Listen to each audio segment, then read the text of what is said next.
बेतहाशा मौत, सैकड़ों जिंदगियां तबाह, शहरों के शहर तबाह और जर्जर हो चुकी इमारतों पर टिकी उम्मीदें। लेबनान और इजरायल के लोग लगभग 2 महीने से इसी उम्मीद में बैठे हैं कि शायद हालात बदलेंगे। मलबे के ढेर में लाखों परिवारों की खुशियां दफन हो चुकी हैं, बस बची है तो जिंदगी, मगर उसका भी कोई भरोसा नहीं। अचानक एक बम या रॉकेट आता है और कई जिंदगियां तबाह कर जाता है। शहरों में जहां अस्पताल, स्कूल और पार्क होने चाहिए, वहां बंदूकें, तोप, गोली और टैंकर हैं। जरा सोचिए कितना दिल दहलाने वाला होगा वहां, जहां किसी भी पल एक धमाके से किसी के जिगर के टुकड़े की जान चली जाती है।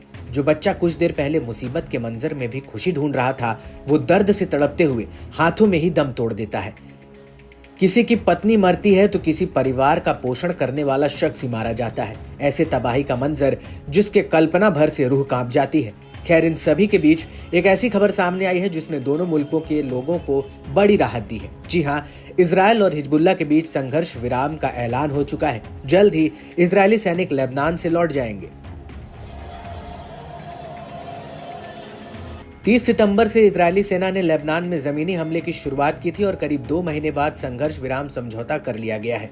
भारतीय समय के मुताबिक 27 नवंबर 2024 की सुबह करीब 7:30 बजे सीज फायर लागू हो चुका है। लेकिन अब सवाल ये भी उठ रहा है कि ऐसी क्या वजह है कि चारों ओर से मिल रहे दबाव के बावजूद गाजा में सीज फायर से इनकार करने वाले नेतन्याहू को इस डील के लिए मजबूर होना पड़ा। तो आइए जानते हैं इसकी असल वजह को।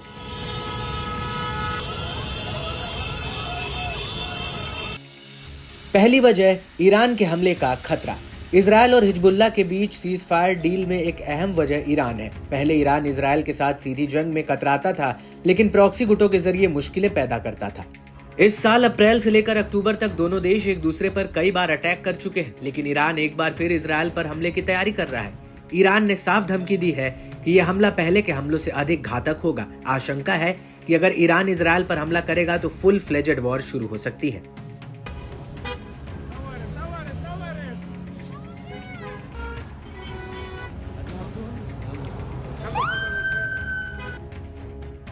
दूसरी वजह, जंग में इजरायल को बड़ा नुकसान। हिजबुल्लाह के साथ जंग में इजरायल को बड़ा नुकसान पहुंचा है। इस जंग से उत्तरी इजरायल से करीब 60,000 यहूदियों को घर छोड़ना पड़ा। एपी की रिपोर्ट के अनुसार 2 महीनों में ही कम से कम 50 इजरायली सैनिक मारे गए।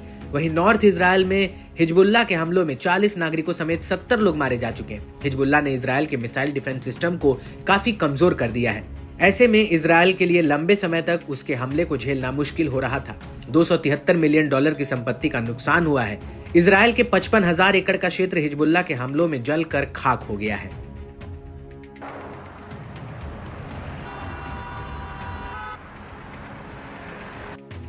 तीसरी वजह है लंबे युद्ध से सैनिकों पर बुरा असर। इजरायल एक साथ कई फ्रंट पर युद्ध लड़ रहा है, जिससे उसे काफी नुकसान पहुंच रहा है। माना जा रहा है कि एक फ्रंट पर युद्ध रोककर नेतन्याहू अपने सैनिकों को ब्रेक टाइम देना चाहते हैं, जिससे इजरायली सैनिक दोबारा पूरे जोश के साथ जंग के लिए ज्यादा मजबूती से तैयार हो सकें।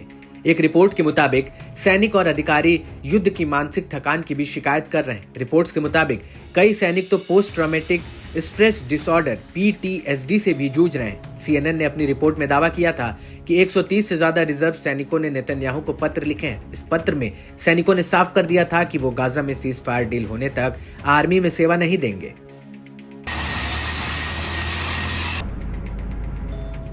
बता दें कि इस सीज फायर के तहत इजरायली सेना दक्षिणी लेबनान से अपने सैनिकों को वापस बुलाएगी और लेबनान की सेना इस क्षेत्र में अपने सैनिकों को तैनात करेगी। इसके साथ ही हिजबुल्लाह लिटानी नदी से सटे इलाकों से अपने लड़कों को हटाएगा। इस युद्ध विराम के लिए तैयार इजरायली पीएम नेतन्याहू ने यह कहते हुए एक बयान जारी किया है कि इजरायल ने हिजबुल्लाह को दशकों पीछे ढकेल दिया। आइए सुनते हैं उन्होंने क्या कहा। חיזבאללה בחר לתקוף אותנו משם ב-8 באוקטובר. חלפה שנה, זה כבר לא אותו חיזבאללה.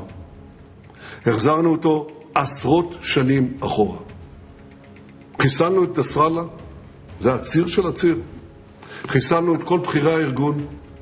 השמדנו את מרבית הטילים והרקטות שלו. חיסלנו אלפי מחבלים.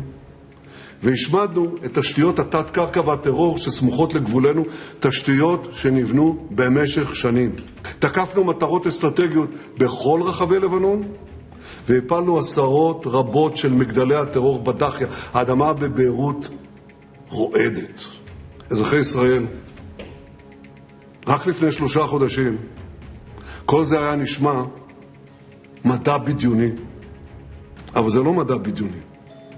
עשינו את זה. בשנה האחרונה הפכנו את הקערה על פיה. הותקפנו ב7 חזיתות והשבנו מלחמה שערה. אנחנו משנים את פני המזרח התיכון.